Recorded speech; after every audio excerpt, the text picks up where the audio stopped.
nós nos fazemos presente hoje, fazemos parte desse povo, diz que nós somos a raça eleita de Deus.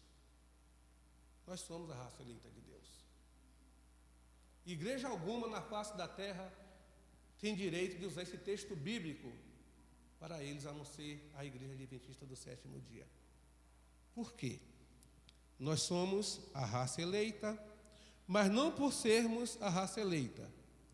Nós somos o sacerdócio real, mas não por sermos o sacerdócio real. Nós somos a nação santa, justamente por isso, por sermos chamados para ser uma nação santa, uma nação separada, uma nação diferente, uma nação que não é igual às outras nações que professam o nome do Senhor. Porque essa nação santa é um povo distinto, é um povo diferente, é um povo que guarda o sábado, é um povo que não come carne de porco, é um povo que não bebe café, é um povo que aprende a se amar e a amar uns aos outros. Essa nação santa é isso aí. Essa nação santa, ela foi levantada por Deus para proclamar em alta voz, falar em alta voz que Jesus está voltando. Qual a única igreja na face da terra que tem esse desafio de proclamar para todas as nações, todas, que Jesus está voltando? Somente esta igreja tem esse potencial, porque essa igreja tem o Antigo Testamento em conformidade com o Novo Testamento. Esta igreja tem o Novo Testamento em conformidade com o Antigo Testamento. Essa igreja tem as 3 mensagens angélicas. Essa igreja tem os textos de Ellen White e crê que Deus levantou Ellen White para deixar as mensagens que ela trouxe para nós no Espírito de Profecia, para nós pregarmos e entendermos melhor a palavra de Deus. Então, essa nação, segundo as palavras de Pedro, vós, porém, sois raça eleita, sacerdócio real, nação santa, povo de propriedade exclusiva de Deus, a fim de proclamardes as virtudes daquele que vos chamou das trevas para a sua maravilhosa luz. Essa nação pela qual e para a qual nós agora pertencemos. Essa nação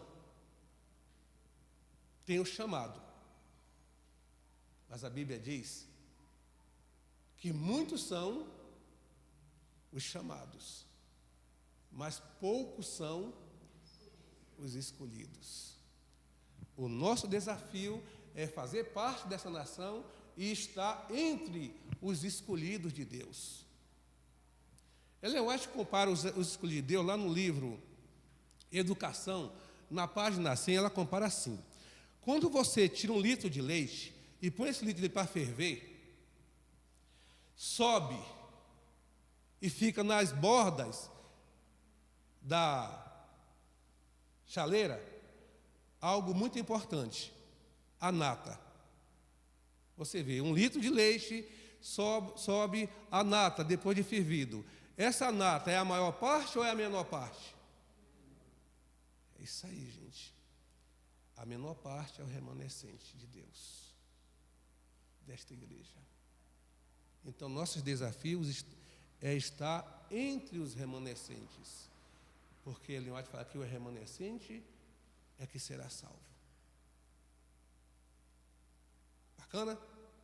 Por que nós precisamos aprender a nos examinarmos, a sermos honestos com nós mesmos? Lá em Mateus 6, versículo 10, todos nós sabemos que Jesus vai voltar e que Jesus já está às portas. Todos nós sabemos disso. Nós sabemos da volta do Senhor. Nós sabemos que Ele está voltando. E muitas das vezes nós não estamos nos preparando como deveríamos estar nos preparando para nos encontrarmos com o Senhor. E muitas das vezes nós estamos andando de qualquer maneira, fazendo aquilo que mais nós gostamos, ao invés de estarmos fazendo o que mais Deus gosta. Aqui, entre nós, não pode imperar o que eu gosto, o que eu acho melhor. Aqui deve imperar sempre o que Deus gosta e o que Deus acha melhor. Salomão, Davi, ele, em suas guerras, ele juntou muito tesouro, mas muito tesouro mesmo, para deixar para que o seu filho Salomão construísse o templo de Deus. Porque, através de Natã, Deus disse que Davi não ia construir o templo, porque as mãos dele tinham se sujado com muito sangue. E ficou para Salomão. Depois que Salomão construiu o templo, qual foi o nome que o templo ganhou nos séculos dos milênios vindouros? Qual foi o nome dado ao templo que Salomão construiu? Mas o templo não era de Deus? Por que tomou o nome Templo de Salomão? Por que o templo de Salomão foi destruído? Porque não era o templo de Deus. O homem achou por bem tomar de conta do que era de Deus. Essa igreja não é minha nem sua, essa igreja é de Deus. Essa igreja Deus permitiu ser levantada para que todos os povos viessem aqui adorá-lo. Está lá em Isaías 56, versículo 7. Se você quiser sair um pouquinho daí e conferir lá. Diz que aqui seria chamado casa de oração para todos os povos. Então essa igreja não pertence a homens. Essa igreja pertence a Deus. E muitas vezes a gente quer fazer com que essa igreja seja uma igreja de espetáculo de homens. Os homens ditam as regras, quando nós deveríamos permitir que Deus ditasse as regras e aceitássemos, segundo a Bíblia Sagrada, o que Deus fala para nós, não aquilo que nós achamos que é melhor. Por isso que nós devemos orar, estar em constância oração, constantemente orando ao Senhor e invocando o nome do Senhor, para que o Senhor faça uma obra maravilhosa em nossas vidas e em sua casa. Mateus 6, versículo 10 diz assim: depois de ter invocado o Senhor, no versículo 9, portanto, vós orareis assim: Pai nosso que estás nos céus, santificado seja o teu nome. Aqui houve uma invocação. Aí o próximo passo, depois de invocar o Senhor, nós convidamos para que o reino de Deus venha até nós. Venha o teu reino. E depois de convidarmos, chamarmos, invocarmos o reino de Deus para vir até nós, nós falamos: faça-se a tua vontade, não a nossa, assim na terra como no céu. É o que nós falamos na oração do Pai Nosso. Só que a oração do Pai Nosso, nós não podemos fazer da oração do Pai Nosso uma reza. A oração do Pai Nosso é um modelo para que nós possamos aprender a orar a Deus. Não a falar aquilo que nós achamos que devemos falar. Nós invocamos o Senhor, agora nós convidamos, invocamos o reino de Deus para estar conosco. Venha o teu reino. E quando vem o reino de Deus, não é para que seja feita a minha vontade, nem a tua vontade, mas sim a vontade de Deus. E sempre a vontade do Senhor. Venha o teu reino. E como é que eu sei que veio o reino de Deus? Lucas 17, versículo 21, 20 a 21. Lucas 17, versículo 20 e 21. Venha o teu reino.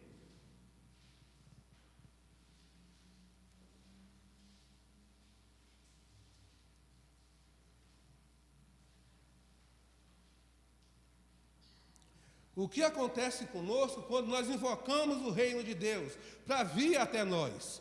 Interrogado, versículo 20, Lucas 17, versículo 20. Interrogado pelos fariseus sobre quando viria o reino de Deus, Jesus lhe respondeu: não vem o reino de Deus com visível aparência.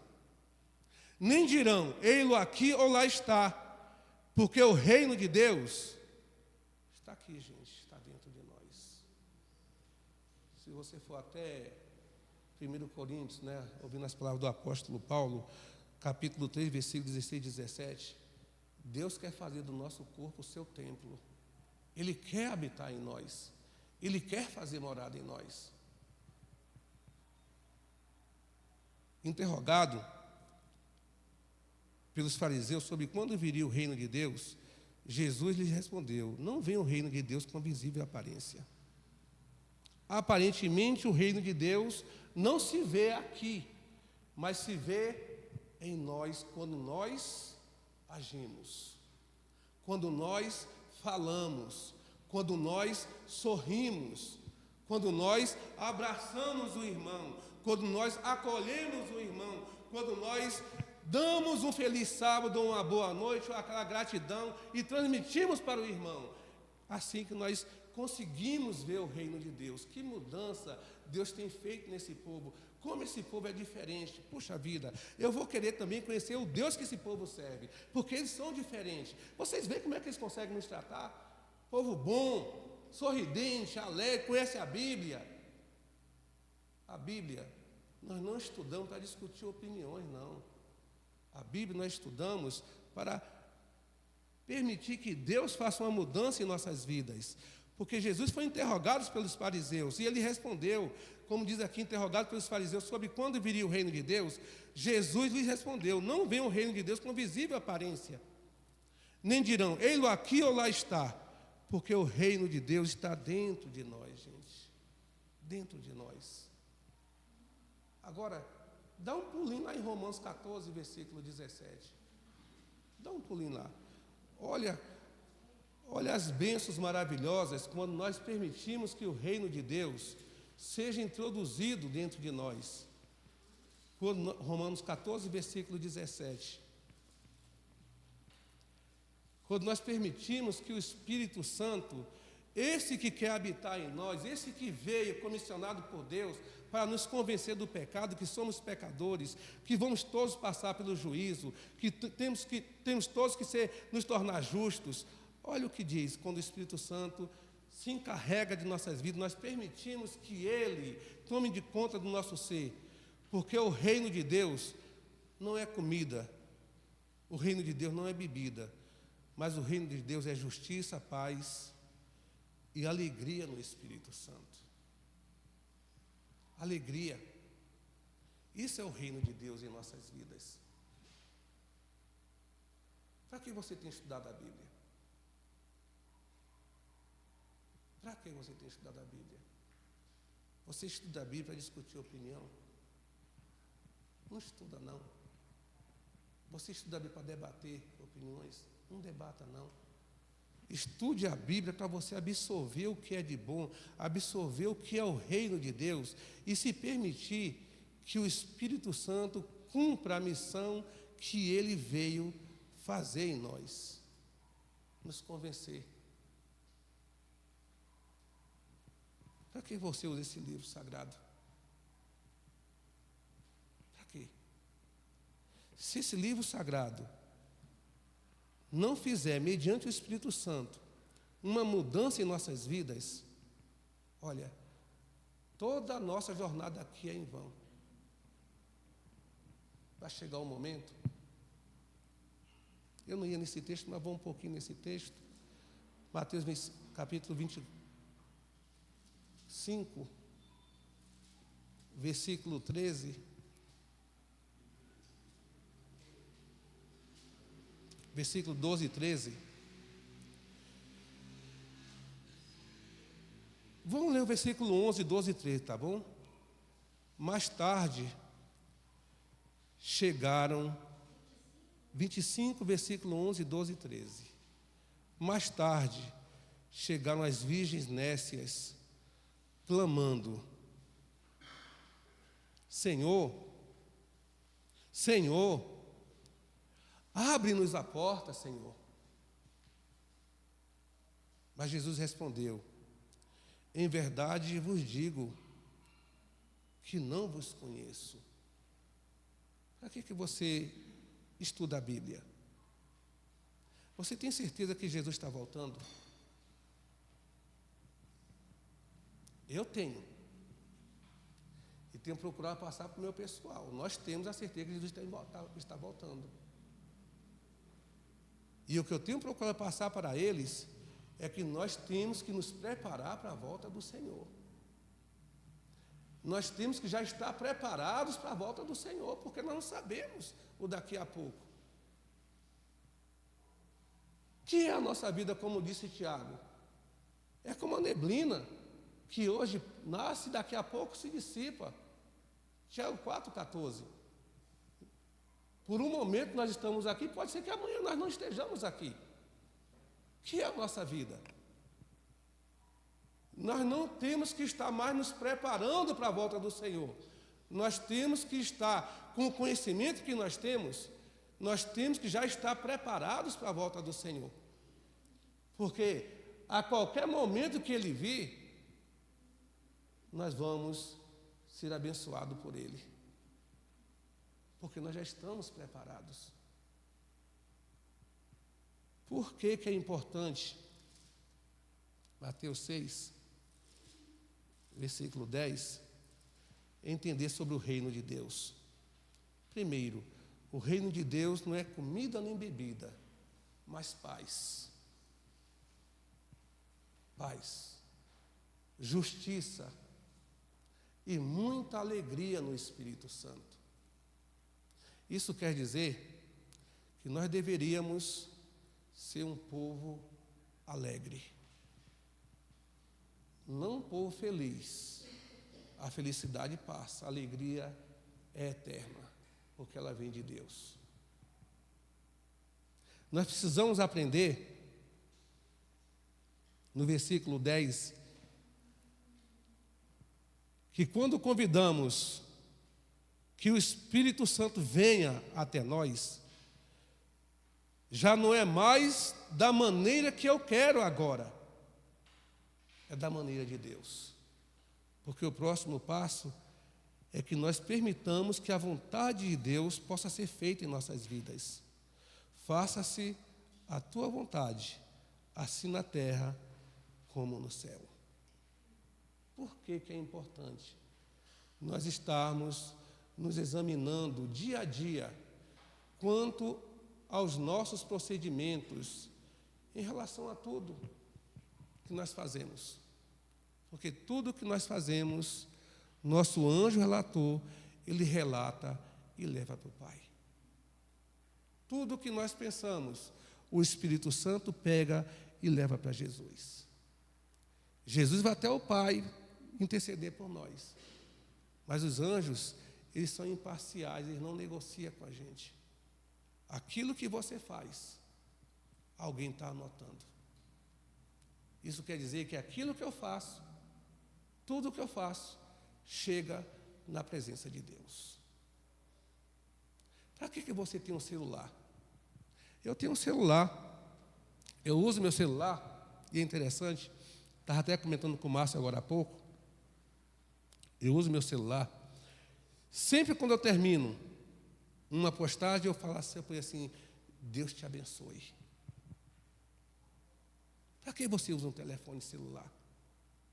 Tanto a Bíblia como o celular que Deus te deu, a Bíblia nós só podemos usá-la para abençoar pessoas. Nunca amaldiçoar.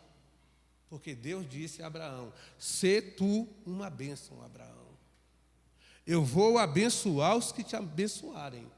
Porém, os que te amaldiçoarem, eu vou amaldiçoá-los. A Bíblia eu só posso usar para abençoar as pessoas. O meu aparelho celular, eu só posso usar, eu só uso para trabalho, esse aparelho aqui. Mas só posso usar, mesmo para trabalho, para abençoar pessoas. Nunca para amaldiçoar. Vocês compreenderam o recado? Eu conversando com Assis, Maria, Wagner, Ivaneide, Keliane, no nosso pequeno grupo, Nós abrimos um texto outro dia aí, João 15, e eu termino com João 15, e nós vamos para os pedidos, tá bom? E agradecimentos. João 15, versículo 13.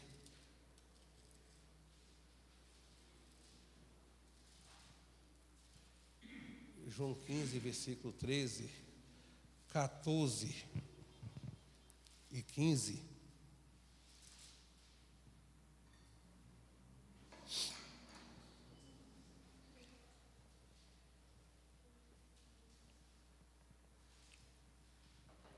João 15, versículo 13. A minha versão diz assim: e ninguém tem mais amor do que este, de dar a alguém a própria vida em favor dos seus amigos. Então, se você diz que tem coragem de dar a vida para alguém, não diga, porque aqui a Bíblia está dizendo que ninguém tem maior amor do que este. E você não precisa morrer por mais ninguém, porque Cristo já pagou o preço por nós com a sua vida. Ninguém tem maior amor do que este, de dar a alguém a própria vida em favor dos seus amigos. Aí ele fala assim no versículo 14: vós sois meus amigos, se vocês fizerem o que eu vos mando. Sabe quando é que eu me torno amigo de Cristo? Quando eu faço aquilo que Ele me mandou fazer. E sabe o que é que Ele nos mandou fazer? 14:15. 14:15. Se vocês me amam, vocês vão guardar os meus mandamentos. 15, versículo 12. Só um deles. Eu li 14:15. Se me amais, guardareis os meus mandamentos. 15:12. Um deles, e o meu mandamento é este: que vocês se amem como eu. E como foi que Cristo nos amou? É assim que nós devemos amar nossos irmãos. E pior, entre esses uns e outros estão amigos, estão inimigos, estão adversários, estão pessoas que nós não somos muito chegados. Vocês sabiam que nós não podemos ter partido, nós cristãos? Nós não podemos ter aversão a ninguém. Porque se nós tivermos aversão a alguém, já nós não estamos mais cumprindo aquilo que o Senhor nos mandou. Porque o nosso único partido que devemos tomar é o partido de Cristo, da bandeira ensanguentada do príncipe Emanuel. Somente esse partido. E esse partido nos ensina a amarmos uns aos outros. E entre esses uns aos outros, toda a humanidade. Cristo tratou até os seus inimigos, até aqueles que iam matá-lo, até aqueles que iam torturá-lo, até aqueles que iam blasfemar dele, até aqueles que iam xingar, cuspir na cara dele. Cristo tratou eles como amigos. E agora Cristo fala assim: olha, vocês precisam aprender a se amarem uns aos outros, mesmo com quantas indiferenças estiver entre vocês, mas aprendam a se amar uns aos outros. Porque se eu não aprender a amar uns aos outros, a amar o meu semelhante, independente do que ele seja, ou prostituto, ou ladrão, ou bandido, ou matador, eu não vou para o céu. Porque eu só me torno amigo de Cristo, como diz o versículo 14 do capítulo 15, vocês são meus amigos se vocês fizerem o que eu vos mando. E o meu mandamento é este, que vocês se amem uns aos outros. Ao capítulo 13, versículo 34 e 35.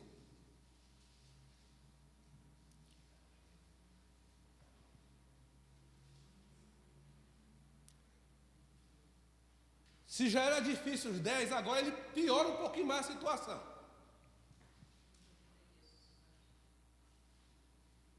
Capítulo 13, versículo 34. Novo mandamento vos dou, que vos ameis uns aos outros, assim como eu vos amei, que também vos ameis uns aos outros.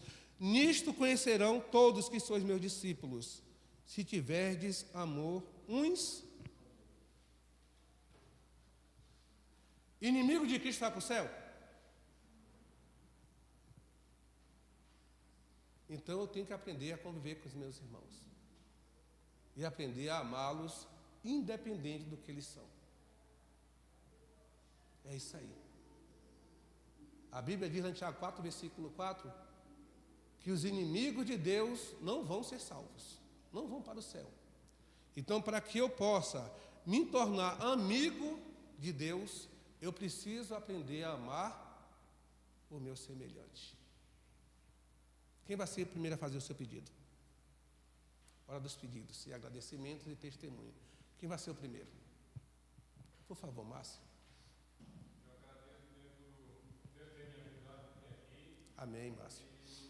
Peço orações, eu estou passando por um toque de saúde, estou tratando, eu principalmente, pressão alta, eu sou celularzinho. E tive uma dor no peito essa semana, tive um médico que disse que pode fazer o exame, ele acha que é o quarto infarto, né? Então, vamos esperar o exame, o exame que eu fiz. Seja feito a vontade de Deus. Amém. Eu estou aqui para cumprir a vontade dele. Amém, Márcio. Não sou nada assim, graças a Deus ele está na minha vida. Amém. Vamos estar orando por você sim, viu, Márcio? Mais alguém? Algum pedido, algum agradecimento? Irmã José primeiro. Irmã José primeiro, Tânia. Ela levantou primeiro.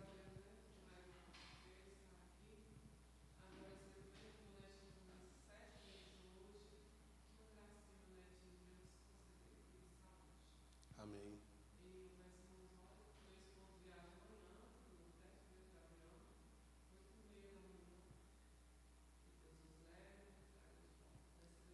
Amém.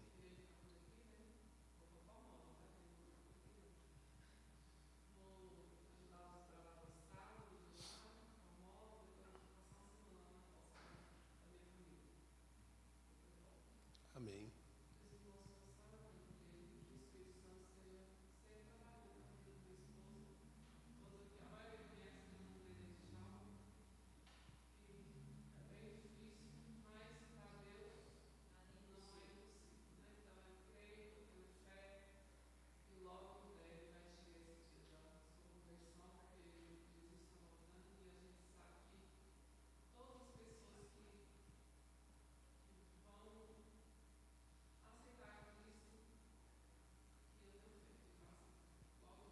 Posso lhe confortar com a palavra bíblica, irmã Jocélia? Lá em 1 Coríntios 7, versículo 14, diz que ele é santificado através da convivência com a senhora. Então está no processo. Tá bom? Amém. Mais alguém? Tânia, por favor.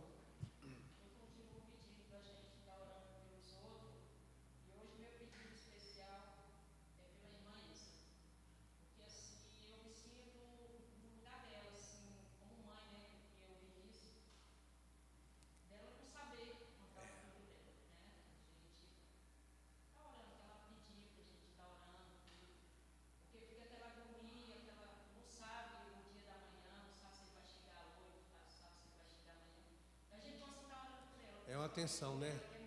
É uma tensão.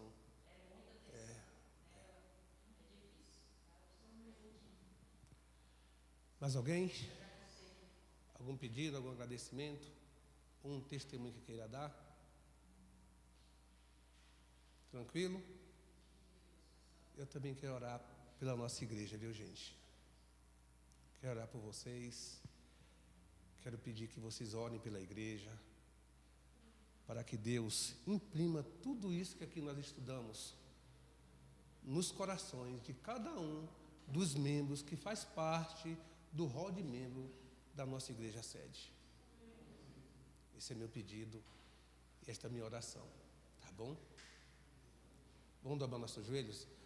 Adriano, você ora aqui com a gente, Adriano? Por favor. Ora aqui com a gente, por favor.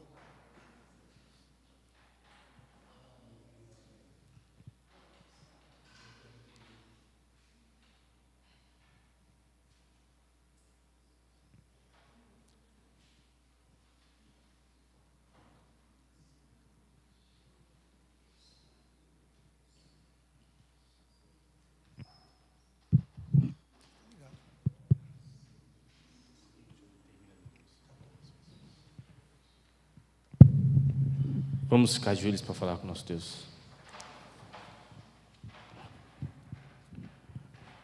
Obrigado, Senhor Deus, porque nós podemos vir à Tua casa para aqui colocarmos o nosso coração diante de Ti e ouvirmos a Tua palavra para o nosso enriquecimento espiritual. Te agradecemos porque sabemos que até aqui o Senhor tem cuidado da gente, tem cuidado de cada um aqui, dos nossos familiares e amigos.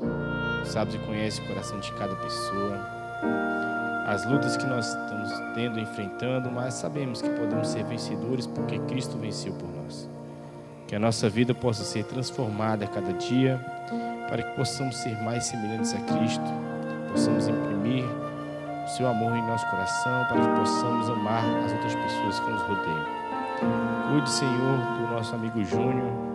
Tu sabe onde ele está, Tu sabe o que ele está fazendo, mas que seu Espírito Santo fale ao seu coração, para que ele possa ouvir a Tua voz e acalmar o coração da sua mãe. Que ela possa se sentir confortada pela presença do Espírito Santo, que ela possa ter a certeza de que o Senhor tem cuidado do Júnior onde quer que ele estiver. Também temos em nossa igreja pessoas passando por dificuldades de saúde, o nosso irmão Márcio e outras pessoas também, talvez dificuldades familiares com filhos, parentes, amigos, mas que o Senhor possa, ó Deus, transformar primeiramente o nosso coração, para que possamos ser testemunhas Tuas e assim mostrar a luz a essas pessoas que estão perdidas nas trevas.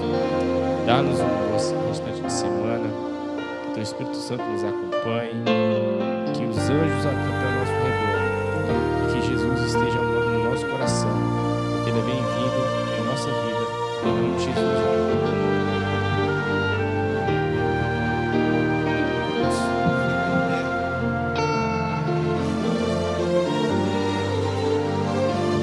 A última hora.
Cristo te quer libertar.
qual vais aceitar. Amanhã pode ser muito tarde. Hoje Cristo te quer libertar. Uma alma manchada não podes nunca ver no semblante de Deus. São salvos remidos por Cristo, poderão ter entrada nos céus. Meu amigo, hoje tu tens a escolha, vida ou morte, qual vais aceitar. Amanhã pode ser muito tarde. Hoje Cristo te quer libertar.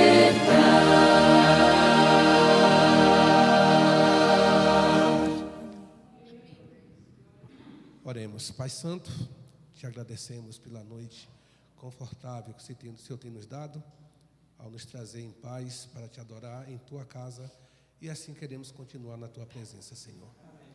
Por isso te convidamos para sempre estar conosco e nos permitir, Pai, nos dar a alegria de caminhar contigo também. Perdoe nossos pecados, renove as tuas misericórdias em nossas vidas. Sábado, já pela manhã, estaremos aqui reunidos novamente como um corpo em Cristo Jesus para te adorar, Senhor. Nos abençoe, nos dando a boa noite em nome do Senhor Jesus. Amém. 595.